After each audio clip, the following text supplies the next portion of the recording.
Aos meus amados irmãos e irmãs, que a graça e a paz de Jesus Cristo, o Senhor de nossas vidas, esteja com todos.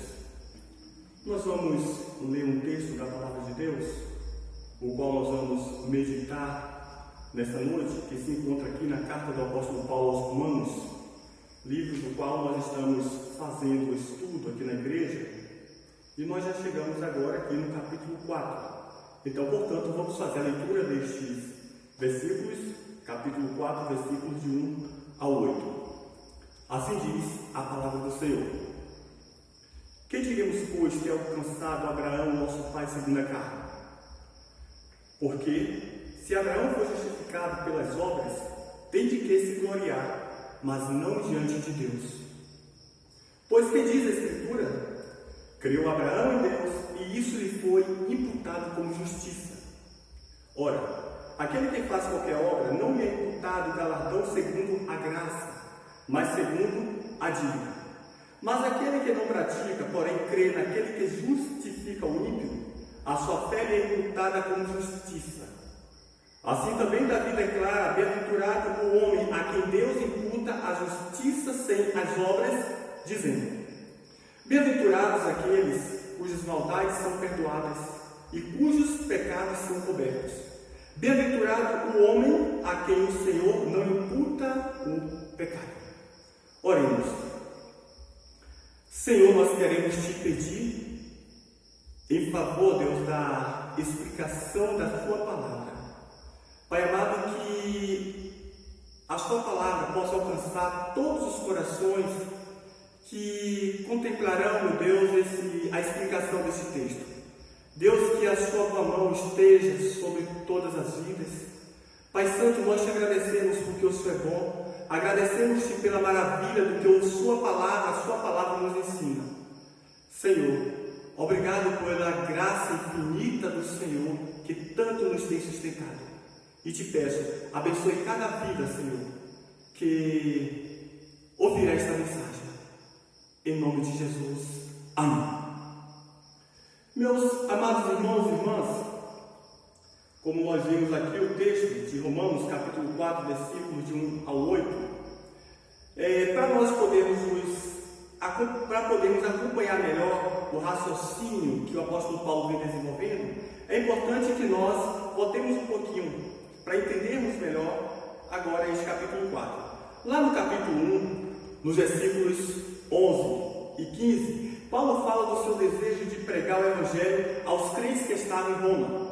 Quando você olha lá no final, no capítulo 15, versículos 22 a 24, você observa que ele tem um outro desejo, diríamos, acima desse primeiro desejo, existe um outro desejo, que além de pregar o Evangelho em Roma, o seu outro desejo também é ser enviado pela igreja que está em Roma para a Espanha. Ele quer que esta igreja também lhe envie até a Espanha para poder expor o Evangelho de Deus. Nos versos 16 e 17, o apóstolo Paulo ele fala da sua satisfação em relação ao Evangelho de Jesus Cristo. Ele diz: porque não me envergonho do Evangelho de Cristo, porque é o poder de Deus para a salvação de todo o que crê, primeiro do judeu e também do grego ou do gentio. Porque nele se descobre a justiça de Deus de fé em fé, como está escrito: mas o justo viverá da fé. Então vemos que aqui nos versículos 16 e 17, Paulo expõe a sua satisfação em relação ao Evangelho. Ele fala da necessidade que todos têm do Evangelho, tanto os judeus quanto os gentios. Pois é por meio do Evangelho que as pessoas são salvas. É por meio do Evangelho que a justiça de Deus é revelada às pessoas, conduzindo-as a viver pela fé. Mas quando ele entra agora no versículo 18 ao 32, ainda do capítulo 1, ele vai explicar por que os gentios precisam do Evangelho. No capítulo 2, versículos de 1 ao capítulo 3, versículo 9, ele explica por que os judeus também precisam do Evangelho. No capítulo 3, versículos de 9 ao 20, ele conclui mostrando que, à luz das Escrituras Sagradas, todos estão debaixo do pecado. E que mesmo os judeus que tanto se gloriavam de acharem que eram salvos por meio da lei da circuncisão, ele mostra que eles estavam equivocados, pois a lei não tem como objetivo salvar, mas mostrar ao homem a sua condição de pecador diante de Deus. Portanto, nenhuma carne será justificada diante de Deus pelas obras da lei.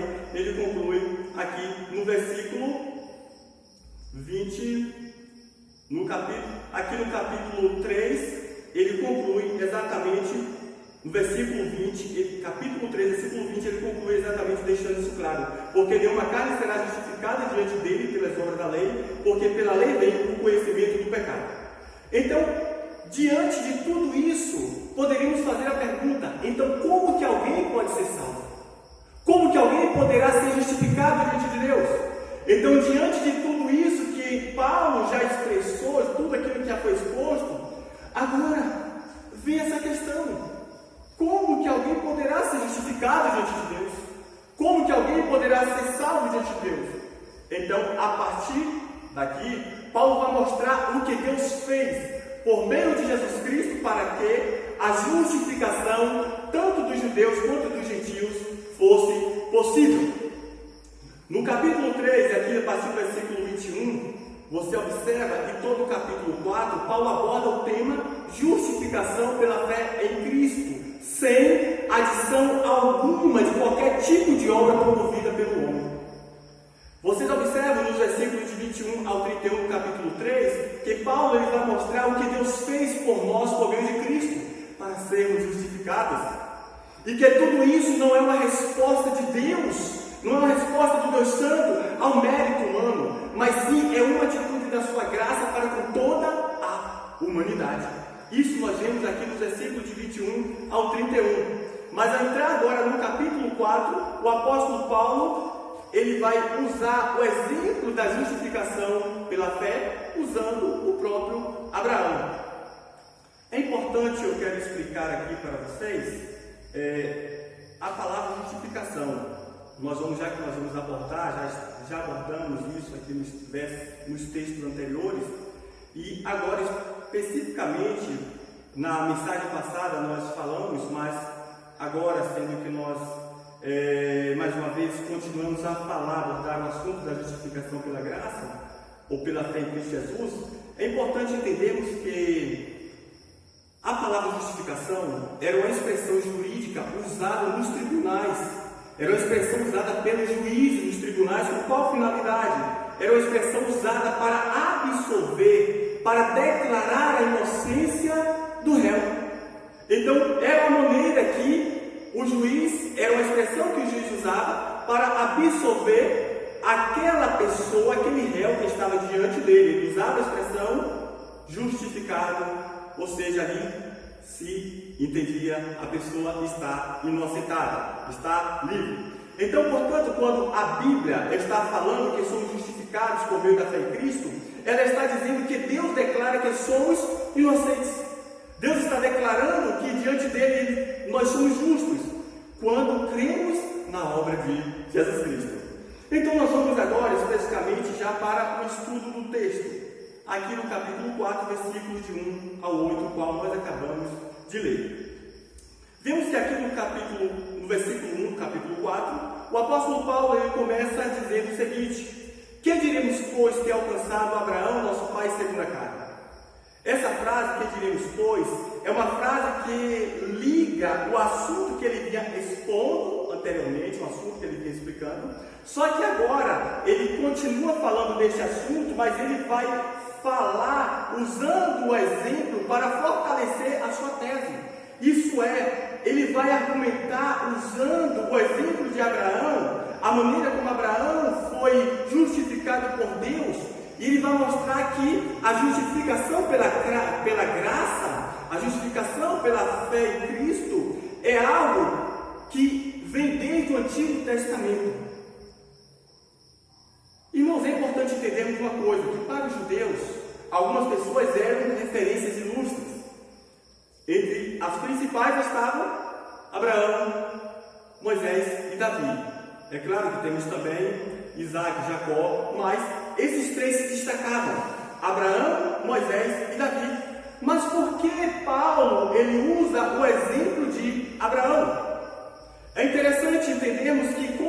ancestral ilustre que era, Abraão era considerado modelo de fé pelos seus descendentes. Mas talvez alguém diga, mas Paulo não estava escrevendo aos judeus, mas aos romanos. Olha, verdade. Diríamos que é importante, dentre tantas as coisas que poderíamos considerar, é importante destacarmos 5 considerações em relação a Paulo estar escrevendo aos romanos, mas citando os judeus. A primeira coisa que nós precisamos considerar é que Deus fez uma promessa a Abraão que não se restringia apenas aos hebreus, mas Deus fez uma promessa a Abraão que abrangeria o universo, abrangeria a toda a humanidade. E isto está lá em Gênesis capítulo 12, versículo 3. Então essa é a primeira consideração. A segunda, havia judeus em várias partes do mundo, inclusive em Roma, que na época, ou seja, Roma na época era um império em evidência no mundo, como creio que todos saibam, né? Que Roma naquela época em que Paulo escreveu esta carta, Roma era o país, era um império que estava em evidência no mundo, e porque Israel também estava sendo subjugado. Mas a terceira consideração que nós precisamos também fazer é que comumente entre os gentios crentes haviam também judeus convertidos fora do contexto geográfico de Israel. É importante também considerarmos isso. A quarta consideração, os judeus eles costumavam fazer prosélitos em toda a parte do mundo, onde estas pessoas, onde estes prosélitos, eles eram doutrinados através do Antigo Testamento, em especial através da lei de Moisés. E a quinta e última consideração que precisamos fazer aqui é que onde Paulo chegava, normalmente ele era acusado por líderes judaizantes por algumas coisas. Por exemplo, que coisas eram essas das quais Paulo era acusado? Uma delas, eu quero destacar algumas. Primeiro, eles argumentavam que Paulo nem era apóstolo. Isso lá na segunda carta do apóstolo Paulo aos Coríntios, capítulo 11, versículo 5, ele diz assim: porque penso que nada fui inferior aos mais excelentes apóstolos. E quando nós olhamos, como é muito comum na introdução das cartas de Paulo, ele começa a sua carta sempre se identificando, e é interessante como ele se identifica aqui em Romanos capítulo 1, versículo 1. Ele diz assim: Paulo, servo de Jesus Cristo, chamado para apóstolo, separado para o Evangelho de Deus. Então o apóstolo Paulo, como em outras cartas, ele sempre autentica o seu apostolado. Ele sempre fala da veracidade do seu apostolado. Normalmente isso como uma defesa daqueles que lhes acusavam em relação a não ser apóstolo. Normalmente essa maneira de Paulo se identificar em suas cartas, de forma na sua introdução, tinha dentre várias finalidades, mas também uma delas era exatamente essa, uma maneira de mostrar para aqueles que ele acusava de que ele era verdadeiramente apóstolo, assim como os demais. Um outro exemplo de que Paulo era acusado pelos judaizantes, um outro exemplo que eu quero citar aqui, é que eles também acusavam Paulo de que a sua pregação não era verdadeiramente espiritual. Isso lá na segunda carta do apóstolo Paulo aos Coríntios, capítulo 10, versículo 2, nós podemos contemplar exatamente isso, que Paulo é acusado, na verdade, de ser carnal. Então, a ideia deles era a seguinte: como que alguém pode ser salvo sem a observância da lei? Como que os homens podem ser salvos sem a circuncisão? Eles entendiam que a salvação era uma resposta de Deus ao mérito humano. Eles entendiam que as pessoas se esforçavam para guardar a lei, como demonstração de aparente espiritualidade. Os homens se circuncidavam e, em resposta a tudo isso, Deus lhes retribuía com a justificação, com a salvação. Então, a ideia de Paulo aqui, ao citar o exemplo de Abraão, é falar aos crentes romanos que com certeza conheciam a história de Abraão, mas também se precaver das objeções levantadas pelos judeus entre os romanos. Mas, sobretudo, meus amados, o objetivo de Paulo é confirmar a autenticidade da doutrina da justificação pela fé, que tem sua origem no Antigo Testamento, e que não se tratava de uma nova doutrina inventada por Paulo, e também afirmar que fora da justificação pela fé o homem está perdido. Observamos aqui no livro, capítulo 4, que Paulo ele vai fazer 3 afirmações tendo como base o Antigo Testamento, né? Como uma base para autenticar aquilo que ele está falando. A justificação pela fé, ele vai mostrar a veracidade dessa justificação, fazendo 3 declarações aqui nesses versículos seguintes. A primeira afirmação que Paulo faz é a seguinte, versículos 2 e 3. Ele vai, não vou ler porque nós acabamos de ler, mas ele vai dizer o seguinte, ele faz a seguinte declaração: Abraão foi justificado pela fé. Isso ele diz aqui nos versículos 2 e 3. E lá em Gênesis capítulo 15, versículo 6, é a base que Paulo usa. É a base que ele vai usar exatamente de Gênesis capítulo 15, versículo 6, para dizer, para afirmar que Abraão foi justificado pela fé. Então Paulo ele afirma, tendo como base o próprio Antigo Testamento, que mesmo Abraão, ele foi justificado pela fé e não pelas suas obras. Ele faz uma segunda afirmação aqui nesse texto. A segunda afirmação que ele vai fazer é a seguinte: sobre Abraão foi imputada a justiça alheia. Quando ele diz aqui nos versículos 4 e 5, ele vai deixar isso claro, que sobre Abraão não foi imputada uma justiça própria. Abraão não recebeu a sua própria justiça em resposta aos seus méritos, mas ele vai mostrar que sobre Abraão foi imputada a justiça alheia, a própria justiça de Deus.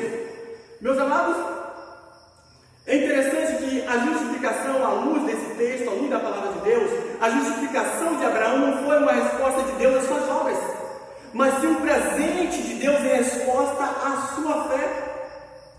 Eu tive o privilégio de, por 4 dias, assistir a exposição do livro de Romanos, da carta do apóstolo Paulo aos Romanos, pelo pastor J.C. Meyer, e ele disse uma coisa bem interessante, sintetizando aqui a justificação de Abraão. Ele disse o seguinte: Abraão creu e foi presenteado e não assalariado. Isso é fantástico. Ou seja, Deus imputou sobre Abraão a sua justiça. Deus presenteou Abraão com a sua própria justiça. Mas ele faz uma terceira afirmação, tendo como base o Antigo Testamento, aqui para falar sobre a justificação pela fé em Cristo Jesus. A terceira afirmação que ele faz é de que a justiça pela graça era também reconhecida por Davi. Isso nós observamos aqui nos versos de 6 ao 8. Veja a declaração de Davi lá no Salmo 32, versículos 1 e 2. E isso, versículo 7, versículo 8, ele é uma citação daquilo que Davi escreveu lá no Salmo 32. Então Paulo usa o exemplo de Davi, um outro ancestral da mais alta estima dos judeus, para confirmar que a justificação pela fé não se tratava de algo inventado, mas que sempre foi desse jeito. Deus sempre justificou o homem por meio da sua fé. Deus nunca justificou o homem pelas suas obras, mas foi sempre por meio da fé. E nós sabemos que Davi foi um homem que teve as suas experiências infelizes, podemos dizer assim, no que diz respeito ao pecado. Quando nós contemplamos lá no segundo livro de Samuel, no capítulo 12, versículo 13, o apóstolo, ou melhor, apóstolo não, lá em Samuel está escrito: então disse Davi a Natã: pequei contra o Senhor. E disse Natã a Davi: também o Senhor traspassou o teu pecado, não morrerás. Então, meus irmãos, o apóstolo aqui ele está mostrando que o que ele ensinava a respeito da justificação pela fé, diferentemente daquilo que algumas pessoas lhe acusavam, ele mostra que sempre foi desse jeito. Seu ensino é verdadeiro, seu ensino é autêntico, pois tem o apoio do Antigo Testamento. Foi Deus quem quis, foi Deus que estabeleceu que a nossa justificação fosse e seja dessa forma. Justificação pela fé em Cristo, justificação pela graça. Mas certamente ao citar Gênesis, fica explícito que o próprio Moisés também ele reconheceu a justificação pela fé. É interessante que quando ele cita ali Gênesis,